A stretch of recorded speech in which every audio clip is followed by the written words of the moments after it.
Sweet, and we're back.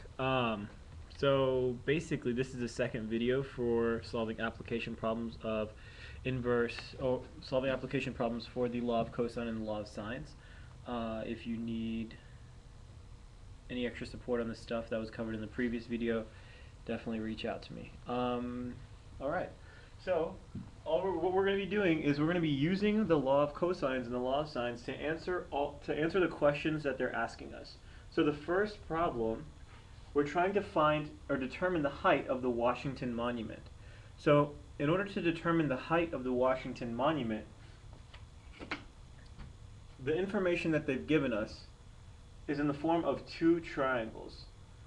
Well, we can tell since the monument is directly perpendicular with the ground, normally I would tell you that in a problem, but in this problem, I'm sorry, I forgot. I left out the right angle.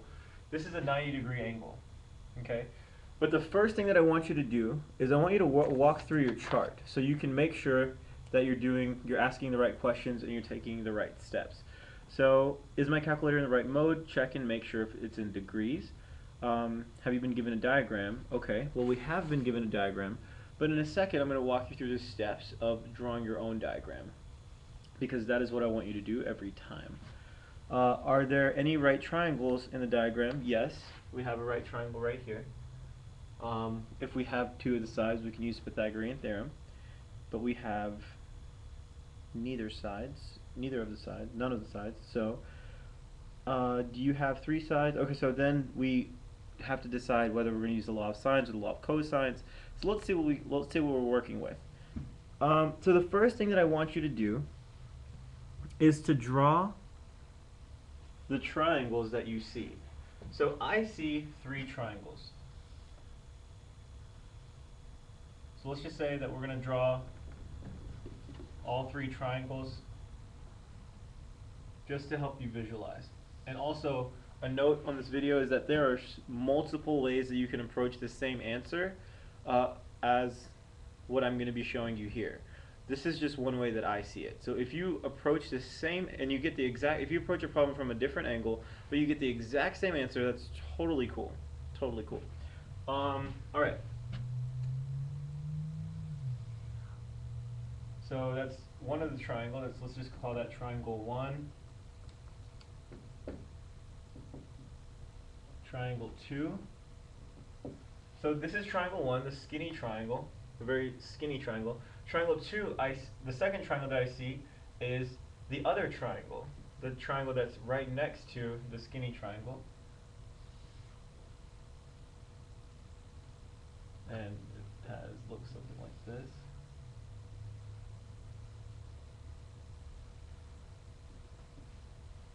Okay, and then overall we see one really big triangle.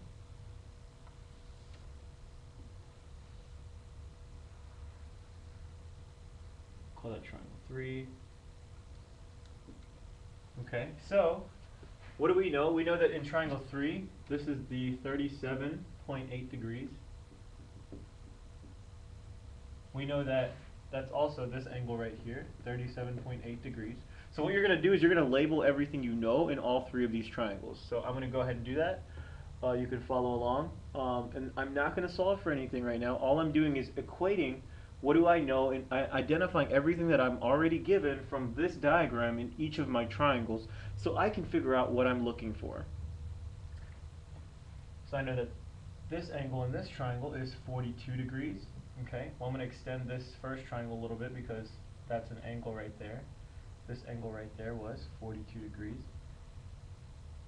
And we know that this side is 100 feet. The side of triangle 1 is 100 feet. Yeah, and that's about all that we know.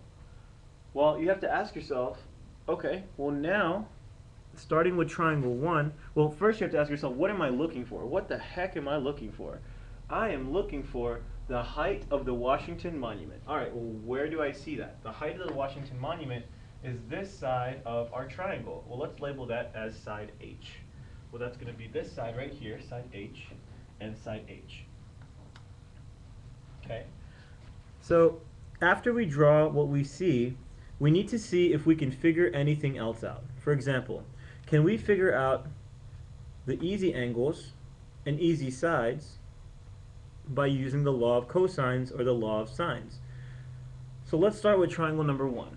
So can we figure out anything else by using the law of cosines or the law of sines? That's what we have to ask ourselves. If we can figure anything else out that might help us get our height of our monument.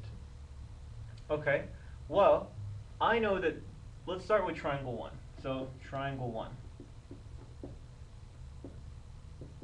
And if whatever I just said, I highly recommend you write it out somewhere on your worksheet or anywhere in your notes, because these are the steps that you're going to follow every single time when you're approaching problems like this. So triangle number 1. What do we have and what would we need? Well, we have the measure of this angle. We have the measure of the angle that's to the right of it. So we have the measure of this angle right here, which is 42 degrees. I can calculate this angle right here by saying, so let's label that angle. Let's just say that angle is called angle A. Let's just say I'm going to call that angle A. That's going to be opposite of that angle is going to be side A. So I'm going to label my side A is also on the big triangle. Let me go ahead and label the rest of my angles and these are arbitrary letters. I'm just making them up just to make sure that I don't get confused of what angle or side that I'm talking about. So I went ahead and labeled the angles. So I call that angle A. I call that side A because it's opposite of angle A. So I call this side B. So if that's side B, this has to be side B on triangle 2. Then I said this is going to be angle D. This is going to be angle C.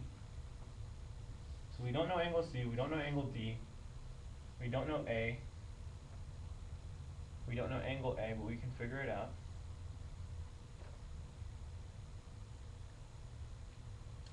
Alright, across from angle D is side D. Alright, cool. So that's about all that we know, but I went ahead and labeled this as angle E, just for kicks. Across from angle E is side E. Just in case I needed to use those angles or sides, I went ahead and labeled them. I don't know what I'm going to need, but I just went ahead and labeled them just because I might need to use them. So, triangle number 1. What do I have? Or what could I look for, or what could I use that would be helpful? Well, I see right off the bat that I have a 42-degree angle right here. So I can find the measurement of angle A because I know that any angle that looks like this is 180 degrees. So 180 degrees minus the angle that I see right here, which is 42 degrees, has to give me the remaining angle. So the measure of angle A has to equal 180 degrees minus 42 degrees, which would give me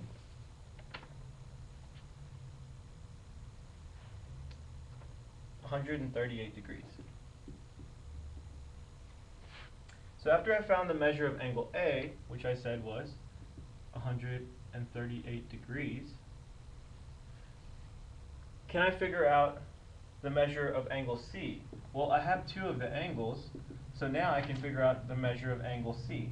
So the measure of angle C has to be 180 degrees, because we know that the sum of all the angles in a triangle has to equal 180 degrees. So 180 degrees minus the sum of the two angles, the other two angles that are in the triangle.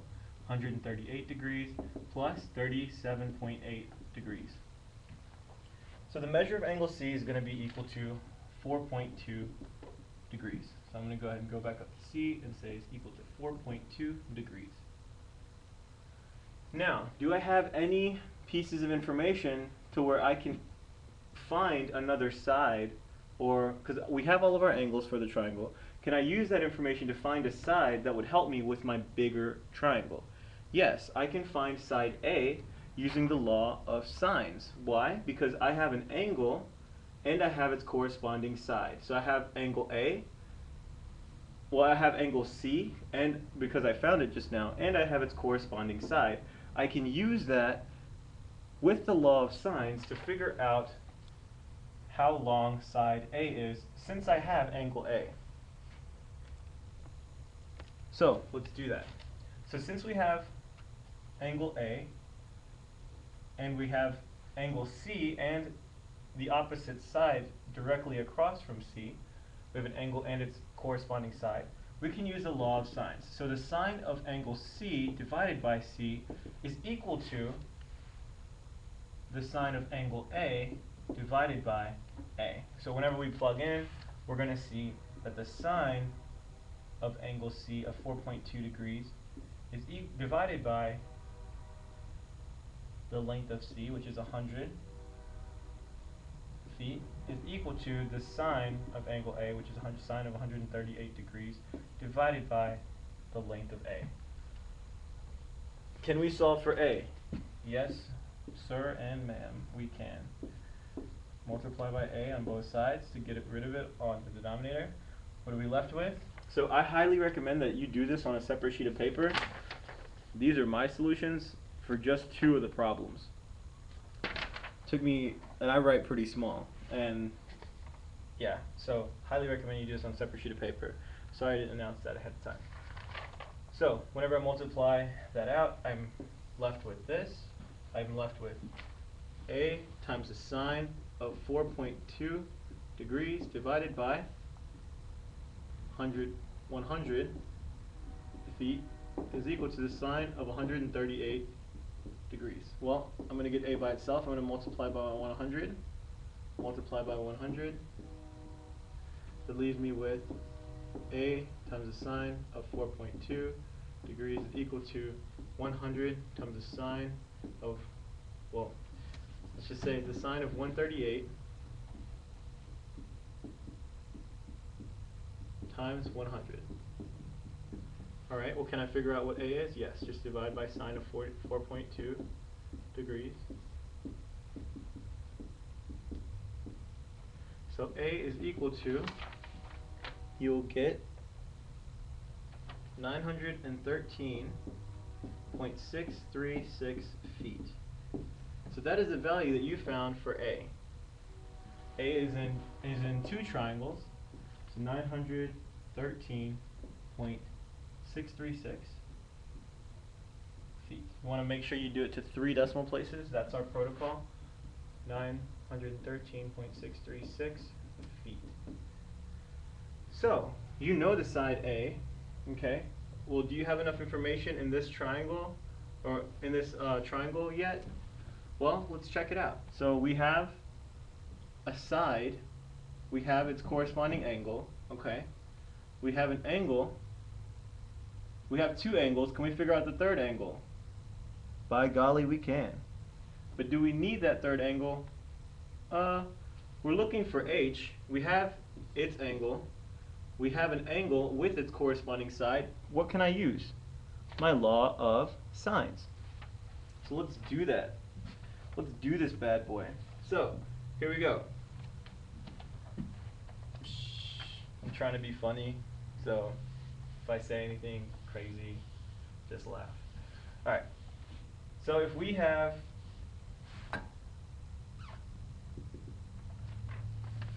we said that we're going to use the law of sines, so we're saying that the sine of angle A, because we're going to say that this is angle A because that's directly across from the side A.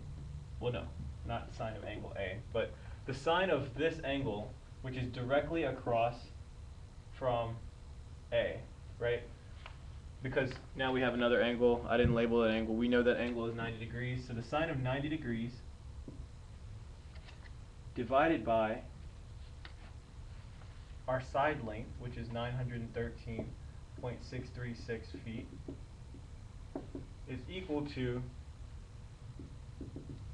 the sine of our angle that we already have, 37.8 degrees, divided by the height of the monument. Now, can I solve for the height? Heck yeah.